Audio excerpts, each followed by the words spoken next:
And everyone, Sam from United People's TV, here with a live match reaction for you after Man United come away from the Etihad with 3 points. Unexpectedly, I did not expect much from the team going into this game, but United do the unexpected this season.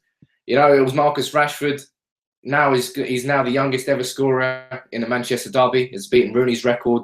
Scored with an ice cool finish in the first half. And, you know, first half, we were all over Man City. Second half, we sat back, we changed tactic, we sat a lot deeper, and Man City had so many chances, but Aguero had an off day. And when Aguero has an off day, City have an off day. And we come away with 3 points. We're now 1 point behind Man City in the race for fourth. You know, and all of a sudden, fourth was always going to be a possibility if we won today. I just didn't expect us to actually win. You know, like 3 days after that against Liverpool in the Europa League, players cramping up everywhere. You had Lingard cramping, Darmian, you had Rashford. I'm not surprised. The players are playing a lot of football. But I just want to run through the game and things I saw from the first and 90th minute. Morgan Schneiderlin in your midfield instead of Maro and Fellaini. Lo and behold, we fucking bossed the midfield. Fellaini is a crap central midfielder. If you use him for the last 20 minutes in the game, when you need a goal, when you want to change a tactic, perfect time to use Maro and Fellaini. Not as a starting central midfielder. Schneiderlin had Yaya Toure in his pocket for the whole 90 minutes. And, you know, why has he not been in that team? Why did he not play against Liverpool? It's making me think, what could we have done against Liverpool had Schneiderlin played? You know, it's crazy how he's not been in that team, but at least he came back into it and he bossed it. And step forward, Marcus Rashford. You know, that's now his 5 goals in 8 games. And he led the line brilliantly today against City in his derby. Manchester-born, United lad, United fan, 18 years old, and goes and does that in the derby. And, you know, he looked like he was a real threat the whole game. Demichelis looked like an old dad trying to stop him. How that was not a penalty before half-time, I will never know. Absolutely shocking decision for Michael Oliver. But after, you know, that incident where basically Joe Hart headbutted him last year, and he didn't give him anything, not too much of a surprise. But I don't know how we didn't score more than 1 goal in that game. As much as I don't know how City didn't score. There were so many chances we had, so many opportunities. And, you know, it was squeaky bum time at the end of that game. I think everyone had it. But, you know, United came away from it. And that's all that matters at the end of the day. The result is all that matters. But had we not hung on there, you got Van Gaal, who's bringing on Valencia for Darmian. Actually, I don't know who came on for who, but he replaced both our fullbacks again, and a central midfielder came on in Schweinsteiger, and we switched and we went very deep. Now, Man City weren't playing very well, so I was surprised that we did that, because you think, you know, just go on the attack, keep attacking, and Man City are going to crumble. You're going to get another goal, and it will be game over then. We took the risk. The risk paid off because we won 1-0, but it felt like a bit of an unnecessary risk, given that our strength is definitely not in defence at the moment.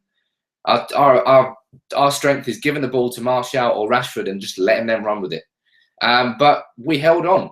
And, you know, that was a sort of performance where I think we had a lot at the start of the season, where fans weren't particularly happy with how we played over the full 90 minutes. But the result came in, so you can't really argue against it. That was what that game was today. And I suppose it's a professional performance. Come from the Etihad, win 1-0, now 1 point behind City in fourth, who, that first half, they looked so poor. So poor. You're thinking, how are we not scoring more than 1 against these?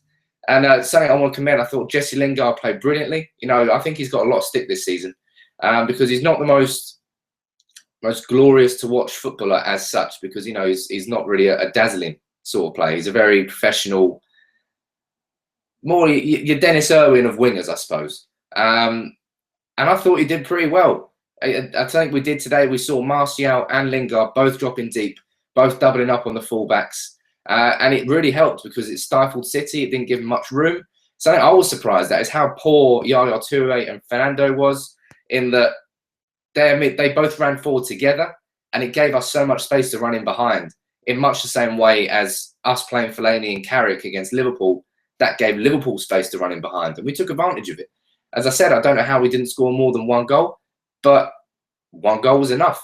And, you know, now heading into a 2-week break, we can head in with a little bit of positivity, because we've got the international break, and the worst thing would have been to have lost this game against City, knowing full well that Van Gaal's not going to get sacked, and just to be sitting there waiting for the inevitable to happen. That's not changed. We're still waiting for Van Gaal to be sacked, but we've got something to look ahead towards this season. We're still in something. We're still in the race for the top 4. We've got a FA Cup replay against West Ham, which is going to be hard, but our players need this rest so badly. I wouldn't be surprised if 1 or 2 little injuries come up so players don't go away on international duty. I think Rashford more than most. I think he's playing with the under-20s or the under-19s for the England. He needs a break. You saw it in his legs towards the end there. He was absolutely shagged. I'm not surprised. He played incredible, and it's so refreshing to see these Manchester-born players, youngsters, coming through the academy at a tough time. Yes, they came in through circumstance and injury and whatnot, but now they're taking centre stage. I thought Rashford and Lingard both today were excellent. I thought Matteo Darmian deserves a little bit of praise. Probably one of his best performances since that crap performance away at Arsenal. Up until that point, I thought he was quite consistent. But there's a lot of positives today. Number 1, Fellaini, get the fuck away from the starting 11. I don't know how you can even entertain the idea of him coming back in that team. Schneiderlin made all the difference in midfield. Thought Carrick was good today. Thought Chris Smalling, after that early yellow card, which was a bit wobbly, I thought he played very, very well, and he kept Aguero quiet, which is always hard. Good 3 points. Really good 3 points. I think there's plenty of reason to be positive there. And the race for the top 4 is still on. Let me know your comments below, as always. Subscribe to United People's TV if you're new. Sorry we're not at the game today. Had some issues and we couldn't get a cameraman there. What can you do? But anyway, take it easy, Reds, and we'll see you after the international break. We'll have lots of videos in between. We'll have your fans who out tomorrow morning. I'll also be having a chat with Dan and Ira about the City game. Plus, we'll have some videos out during the international break. So take it easy, Reds. It's always good to beat City. Take it easy.